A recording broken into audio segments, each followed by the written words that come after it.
Hello guys, আসসালামু আলাইকুম। আজকে রান্না করতেছি পানি কচু রান্না করবো চিংড়ি মাছ দিয়ে। আর চিংড়ি মাছের জোগা আছে, জোগা খাই না আমরা কোনো সময়। দেশি চিংড়ি মাছ বড় বড় আর কলমি শাক চিংড়ি মাছ দিয়ে রান্না করবো, ট্যাংরা মাছ আর পুঁটি মাছ, ইসের বড় মাছের এইগুলো রান্না করবো। ডাল রান্না করছি।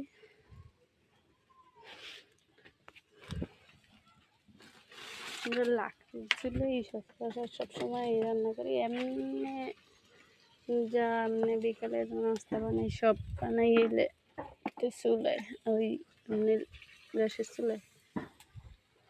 আর এলে রান্না বান্না সব খাই আমরা এলে সে লাকড়ির চুলায়।